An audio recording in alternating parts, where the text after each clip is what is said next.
Joe's Puerto Rican Kitchen, where we show you how to make easy, authentic Puerto Rican recipes.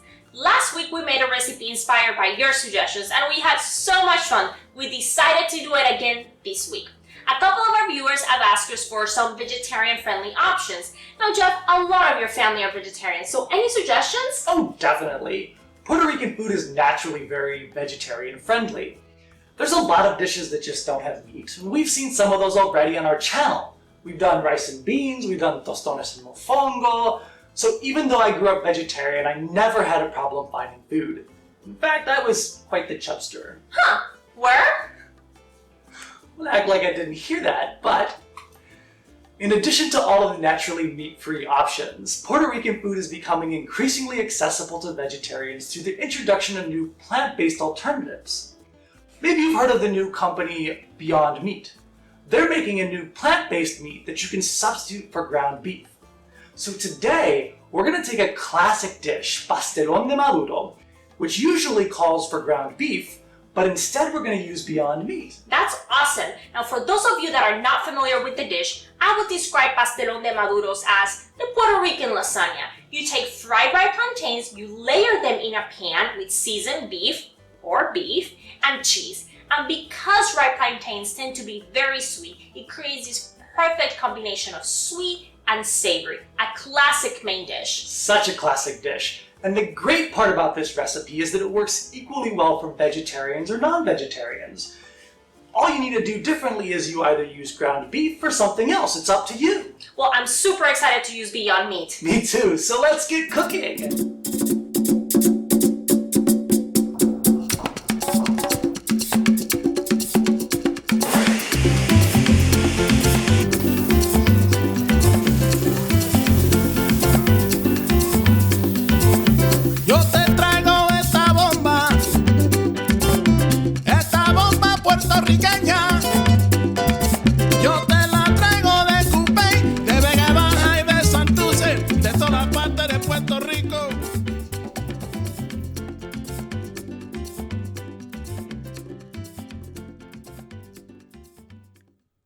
The first thing you need to do to make pastelón is to prepare your plantains.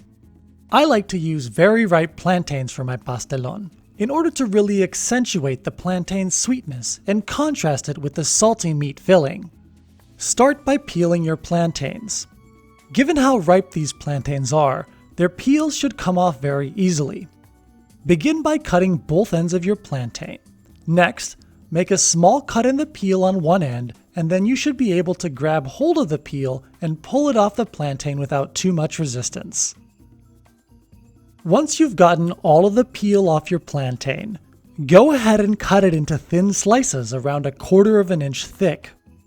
I've found that the easiest way to do this is to place the plantain down on a flat surface, and then use a large, straight-edged knife to make one cut along the whole length of the plantain.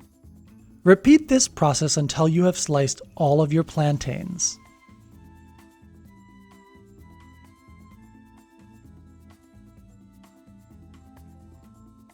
As Jamari mentioned, pastelón is kind of like a lasagna, and keeping with that analogy, plantains serve as the proverbial noodles that you'll use to create the pastelón's layers.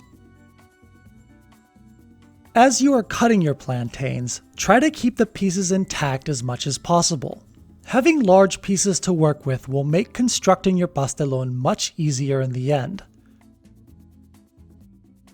With your plantains sliced, the next thing we need to do is cook them. Heat up a large pan and add a little bit of oil to prevent the plantains from sticking. Once your oil is hot, go ahead and add as many plantains as your pan can fit comfortably, with each piece of plantain lying flat on the pan's surface. Add a little bit of salt to the plantains and let them cook until brown on one side. Once browned, go ahead and flip them to cook the other side. When both sides are cooked, take them out and repeat the process. A little oil, add the plantains, a little salt, flip them once, then take them out after both sides are browned. Keep going until all of your plantains are cooked.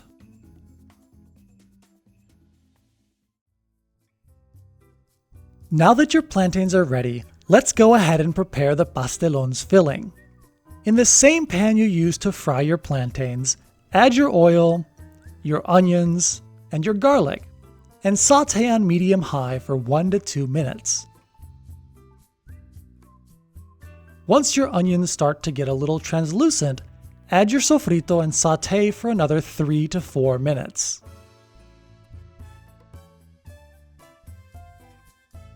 While your sofrito is sauteing, go ahead and grab your meat. As we discussed in the opening, today we are using Beyond Meat's plant-based ground beef. If, however, you want to use real beef, the recipe is exactly the same. Just substitute the Beyond Meat for the same amount of ground chuck. Like with ground beef, the Beyond Meat comes in a semi-solid form that you'll need to break up into smaller pieces as you cook it. Add your Beyond Meat to the sofrito and start sauteing it. As you're sauteing it, use your spatula to break the Beyond Meat into smaller pieces. Keep sauteing the Beyond Meat until it has browned and there is no more liquid in the bottom of your pan. Then, go ahead and add your tomato sauce, your olives, your adobo, and your Sazon. Stir until combined and then let it saute for another couple minutes, allowing the flavors to meld together. When ready, go ahead and move the Beyond Meat into a clean bowl. With your plantains and filling done, you're ready to start assembling your pastelon. Start by making an egg wash out of just eggs and a little water. You'll use this to brush your plantains with so that they hold together better when you cook them. Now grab a large, deep, oven-safe dish to make your pastelon in. Here, I'm using an 8x10 Pyrex dish, which is about 3 inches deep. Take your plantains and begin layering them into your dish. This is kind of like making a jigsaw puzzle, so just use your plantains to create a single layer on the bottom of your pan, covering the entire surface of your dish without too much overlap in your plantains. Once your first layer is done, give the layer a quick bath of egg wash and begin putting down a second layer of plantains. For this second layer, try not to repeat the same pattern from the first one. For example, here, in the part of the dish that was closest to me, my first layer of plantains went side to side, so on my second layer, I put the plantains in that section front to back. The purpose here is to provide additional stability to your pastelon, so it doesn't fall apart when you serve it. Once that's finished, give it another brushing with the egg wash.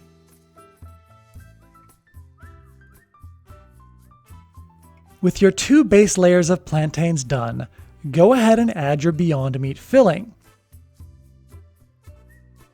Lightly packing it down while trying to make it relatively even. Next, use your remaining plantains to create a top layer, covering the filling completely.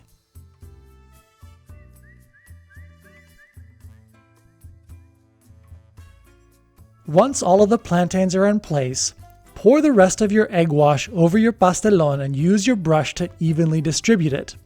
When cooked, this egg wash will serve as a glue that will hold the pastelon together.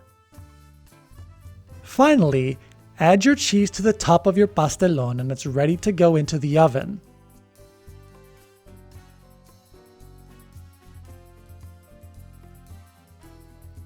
Turn your oven on to 350 degrees Fahrenheit and bake your pastelon for 20 to 30 minutes, or until the cheese is starting to brown on the top.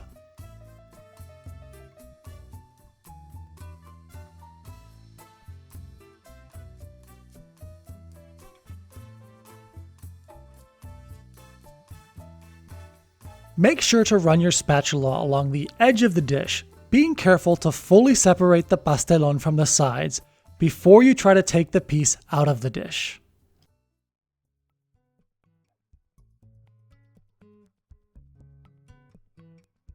So there you have it, pastelon, dig in! Yum! So if you guys have time, I'd encourage you to let the pastelon rest maybe 15 to 20 minutes before you're serving it. That lets the flavors really kind of merge together. It also lets the stuff kind of set, so it's easier to pull out as a single piece without it falling apart. So what do you think? It's delicious. I have to say that Beyond Meat really lived up to the hype. Doesn't taste just like beef, but it does has a good flavor of its own. Great alternative if you're a vegetarian or you just want to reduce the amount of meat that you're eating. Yeah, I was really happy with how it cooked.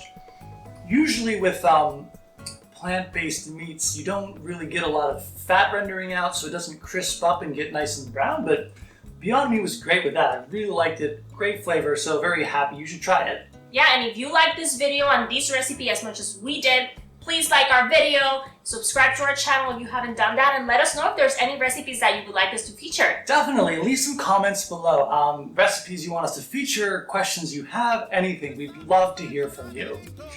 And also, you should join us again next week for another episode of Jeff and Joe's Puerto Rican Kitchen.